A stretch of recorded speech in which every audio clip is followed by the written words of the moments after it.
हाँ, वंदे मातरम बंधुओं। जैसा कि इस समय जात जात पे जात, जात पे जात, जात में जात, जात पे जात, जात के नीचे जात चल रहा है सभी राजनीतिक दलों द्वारा। ये जात आओ, वो जात आओ, ये समझ लीजिए जात के ठेकेदार, जात के नेता, ये अपनी ही जात के सबसे बड़े दुश्मन हैं। ये अपने व्यक्तिगत स्वार्थ में कभी बताएंगे इनके साथ रहने में हमारे समाज का फायदा है, तो फिर पैसा लेके बदल जाएंगे तो कहेंगे इधर हमारा फायदा है। कभी उनसे कुछ सीटों का समझौता कर लेंगे, बताएंगे उनके साथ हमारा फायदा है। और ये अपनी जात को इमोशनली ब्लैकमेल करते हैं और अपना व्यक्तिगत लाभ लेते हैं। और आप ज्यादातर देखिए कि जितने भी जात के नेता हैं वो भ्रष्ट होते होंगे, आर्थिक रूप से, सामाजिक रूप से, चारित्रिक रूप से उनका बैकग्राउंड बहुत गंदा रहता है। लेकिन एक जाति संगठन बना के कुछ बेरोजगार लड़कों को पकड़ के उनको खिला पिला के अपना एक जाति संगठन जिंदाबाद, अधिकारियों से मिलना, नेताओं से चमचागिरी करना, ये अपना हिसाब बना लेते हैं।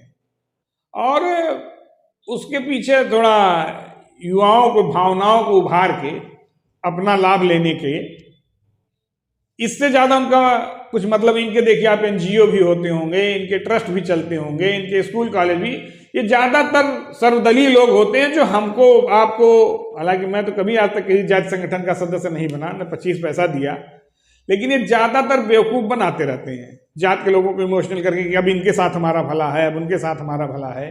भगवान राम के समय कोई जाति व्यवस्था नहीं थी। महर्षि वाल्मीकि समाज के, उन्होंने रामायण लिख दी। निषाद राज गुहा उनके मित्र थे श्रृंगेरपुर। एक नाविक तक की बात सुनी जाती थी, एक निषाद रात में नाई की बात सुनी गई।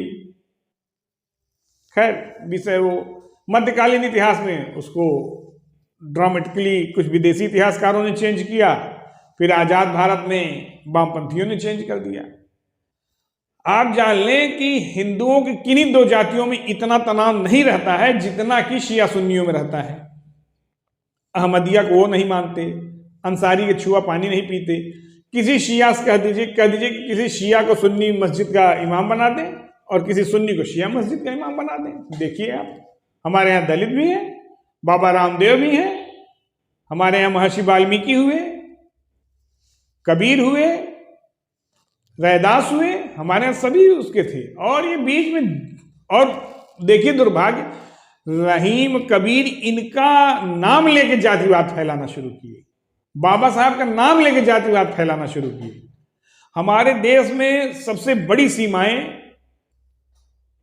पूर्ववर्ती काल के बाद मध्य इतिहास में मौर्य साम्राज्य की थी, जिसमें अशोक की सीमाएं, सम्राट अशोक की सीमाएं ईरान से लेके अफगानिस्तान, ईरान, भारत, हिंदुकुश, म्यांमार, भूटान, नेपाल, बांग्लादेश, सारे भारत के हिस्से थे। उसके बाद धीरे धीरे मुगलों का आक्रमण शुरू हुआ, तो ये जाति टाइप के नेता जो इस समय उभरे हुए हैं, ऐसे ही लोग कुछ मुगलों के मुखबिर हो गए, कुछ डर के मारे टोपी पहन लिए, पैजामा वाला पहन लिए, छदहिया टोपी, फिर उसके बाद वो सबसे ज्यादा कट्टर हो गए।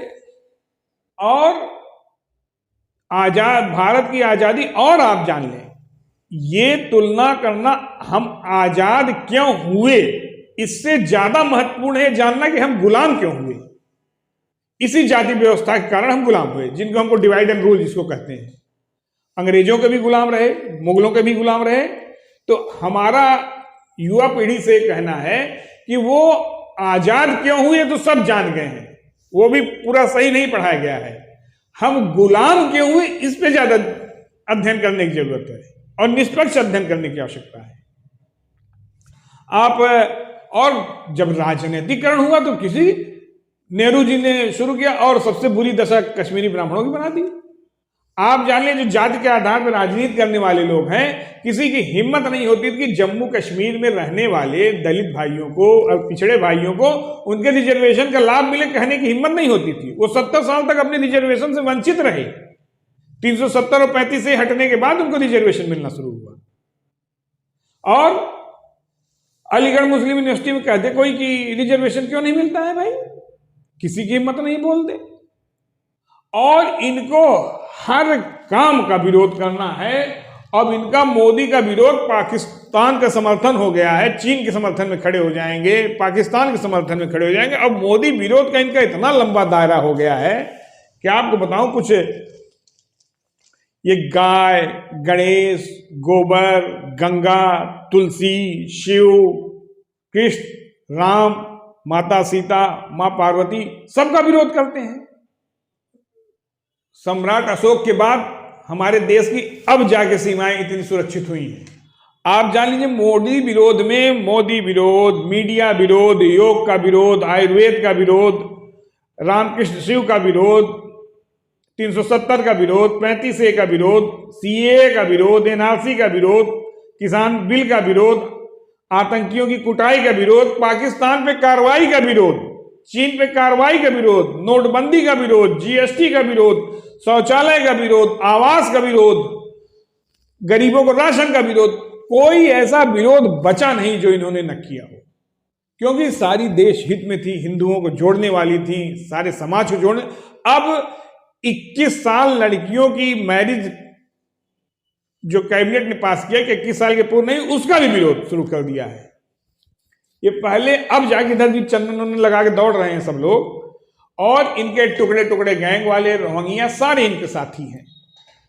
तो कहने का मतलब कि आप समझिए कि जाति आधारित नेताओं को कभी अपना नेता मानिए ही मत। आप आइडियोलॉजिकल किसी को भी पसंद करिए। मोदी की जाति क्या % है देश में, लेकिन उनकी सबसे ज्यादा लोकप्रियता है। मोदी की कितनी जातियां हैं? मोदी को उनकी जाति के लोग अगर वोट दें तो सभासदी का भी चुनाव ना लड़ जीत पाए।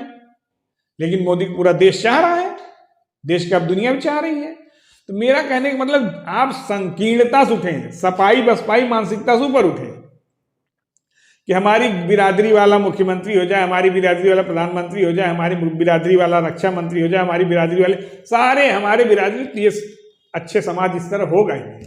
अगर आपके पास दिन भर सुबह से शाम तक खाने के लिए सिर्फ अच्छी अच्छी मिठाइयां ही आने लगे तो भी आपका पेट खराब हो जाएगा, मन खराब हो जाएगा, शुगर हो जाएगा। इसलिए सबके, और जब हमारे देश का बंटवारा धर्म के आधार पर हो गया तो भेजिए भैया बाहर, या तो हमारे कानून के हिसाब से रहे, हमें हमारे यहां शरिया कानून नहीं चलेगा। आप देख लीजिए, अरब देशों में तमाम मुस्लिम संगठन प्रतिबंधित हो गए, हमारे देश में भी एक करके देखिए, सेकुलरिज्म खतरे में, सेकुलरिज्म खतरे में, सेकुलरिज्म खतरे में। खैर, मेरा विषय यह था कि इनको समझिए, ये आपकी जात की ठेकेदारी कर रहे हैं। जो भी जात के ठेकेदार, चाहे क्षत्रिय महासभा हो, ब्राह्मण महासभा हो, वैश्य महासभा हो, यादव महासभा हो, गुर्जर महासभा हो, जाट महासभा हो, कोई भी महासभा हो, राणा प्रताप को पूरा देश प्यार करता है, उनकी इज्जत करता है, और उसको घुसेड़ देंगे क्षत्रिय महासभा में। राणा प्रताप क्षत्रियों को, राणा प्रताप तो जब लड़ रहे थे तो उनका क्षत्रियों ने विरोध किया, भीलों ने, आदिवासियों ने उनका समर्थन किया, उनकी तरफ से लड़े। और अब इन लोग पोस्टर बना देंगे कि राणा प्रताप के वहीं तलवार लेके फोटो खिंचा देंगे। तो मैं अपनी जात पे ही बोल सकता हूं, बोलूंगा तो दूसरा हो जाएगा बात। तो कहने का मतलब, इन जात के नेताओं को फटकने मत दें अपने पास। अगर ये घुसे तो इनको तुरंत भगाइए, अगर ये आपको बिरादरी का कंफ्यूजन देने आए। और थोड़ी मिठाई बढ़िया खिला देंगे, एक आध दिन कुछ बढ़िया भोजन करा देंगे, जेब में कुछ पैसे डाल देंगे ना, खाइए पीजिए, जेब में पैसे डालिए, इनका चलिए, इनकी बात मत सुनिए। पहले निवेदन था कि चुनाव पिछला भी 14 का भी अखिलेश हारे, 17 का भी हारे, 19 का भी हारे, 22 का भी हारेंगे, इसमें कोई दो राय नहीं है। लेकिन बात सिर्फ चुनाव तक की नहीं है, बात हमें सुरक्षित रहने की है। हमारी पीढ़ियां कैसे सुरक्षित रहे, हमारे आने वाले वंशज कैसे सुरक्षित रहे, हमारे आने वाली हिंदू समाज कैसे सुरक्षित रहे, इस पे सोचना है। धन्यवाद।